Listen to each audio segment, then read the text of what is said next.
ये नवरात्रि में देवी का पूजन, तो देवी तुम्हारी माँ देवी नहीं है क्या? क्यों? माँ से बड़ी कोई देवी है? इसलिए अपनी माँ। कई लोग ना अभी इस नवरात्रि में तो नहीं, जो अगली नवरात्रि आएगी वो नवरात्रियों में, उस नवरात्रियों में लोग माता जी घर घर बिठाते हैं। हर गली चौराहे में माता जी बैठती हैं ना।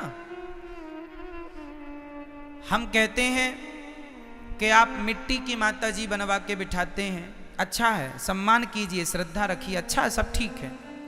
पर वो माता जो मिट्टी की बनी है, उन माता में श्रद्धा तो रखिए, पर उनसे ज़्यादा उस माता में श्रद्धा रखिए जो परमात्मा ने बनाई है, जिसे आप अपनी माँ कह के बुलाते हैं। माता, उसका तो असली नाम माता ही है, माँ है। विडंबना तो ये है कि आज लोग मंदिरों में जाके माता जी को तो जल चढ़ाते हैं, माता जी की जय जयकार करते हैं, पर खुद की माता जी भूखी मर रही हैं, खुद की जन्म देने वाली माता प्यासी मर रही हैं, और आप जय माता दी के नारे लगा रहे हैं। इससे फायदा क्या है ये बताइए? कई लोग ना बड़ी होड़ करते हैं, खासकर नवरात्रियों में। क्या होड़ करते हैं कि उन्होंने भंडारे में 50,000 खर्च किया, हम 1 लाख का भंडारा करेंगे। उस कॉलोनी में 2 लाख का भंडारा हुआ, हम 3 लाख का भंडारा करेंगे। क्या होगा इससे? तुम देवी को खुश कर लोगे? अरे ये ना देखो कि भंडारा कितना बड़ा करना है। ठीक है, जरूरतमंदों को भोजन कराना जरूरी है, ठीक है, कराना चाहिए, अन्नदान श्रेष्ठ दान है। पर ये मत भूलिए कि आप अपनी 50,000 का भंडारा तो आप करा रहे हैं, सबको खिला रहे हैं, पर खुद की माँ बुढ़ापे में अलग बनाकर खा रही है, तो आप कौन सी देवी को खुश कर रहे हैं?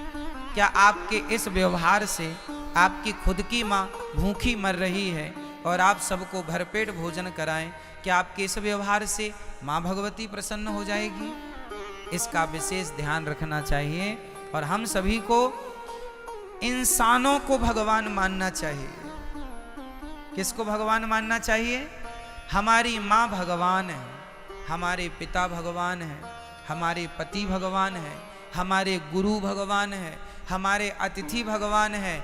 जो इनमें भगवान का दर्शन कर लेगा वो फिर पत्थरों में भी ईश्वर का दर्शन कर लेगा। जो इंसानों में ना कर पाया वो पत्थर कभी नहीं पूजता रहे, झूठा पूज रहा है, झूठे ही है ना।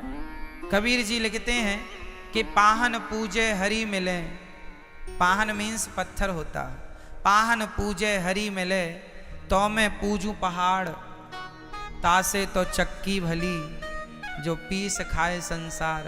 पत्थर ही पूजना है तो तुम्हारी चक्की भी पत्थर की होती है, उसी को पूज लो, क्योंकि वो तो कम से कम तुम्हें आटा देती है पीस के। पत्थर ही पूजने हैं तो चक्की को क्यों नहीं पूजते?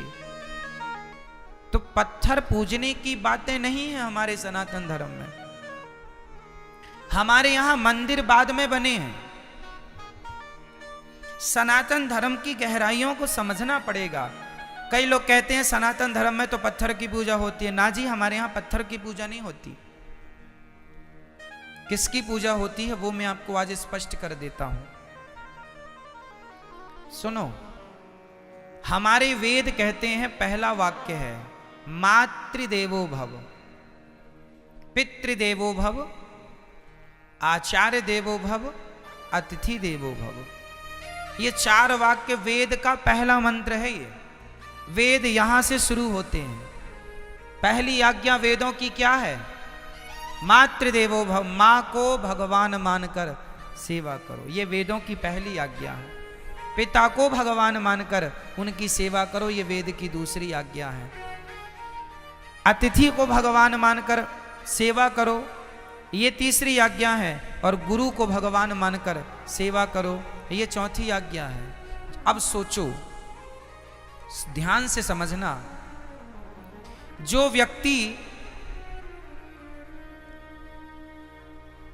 व्यक्ति पहाड़े में काखा गाघा को समझ लेगा, भाई अखबार में भी काखा गाघा ही लिखा है, पर अखबार के काखा गाघा को समझने के लिए पहले आपको कौन सा काखा गाघा पढ़ना पड़ेगा?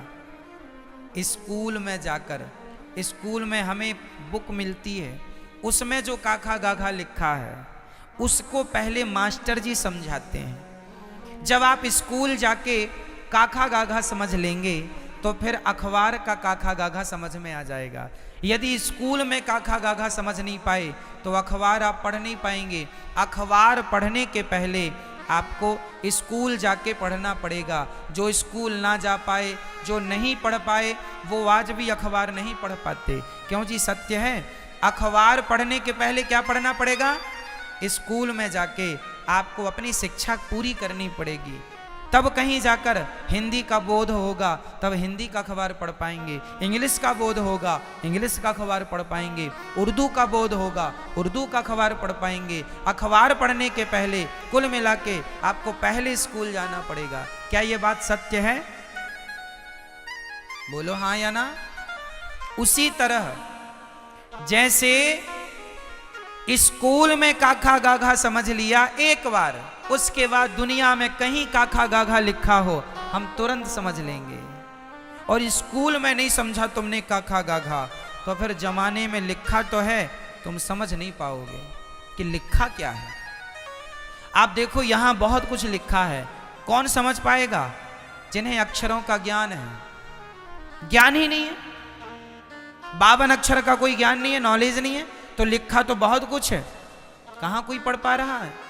उसी प्रकार जैसे अखबार पढ़ने के पहले हमें स्कूल जाकर पढ़ना पड़ता है, उसी प्रकार पत्थर में भगवान है, पर पत्थर के भगवान को देखने के पहले अपनी माता के अंदर भगवान को देखना पड़ेगा। पहले अपने पिता के अंदर भगवान को देखना पड़ेगा। जो माता में भगवान को देख सकता है, जो पिता में भगवान को देख सकता है, जो गुरु और अतिथि में ईश्वर को देख सकता है, वही पत्थर में भी भगवान को देख सकता है। जो माँ में भगवान को ना देख पाया उसे पत्थर ही दिखेगा, तुम कितना भी पूजा करो।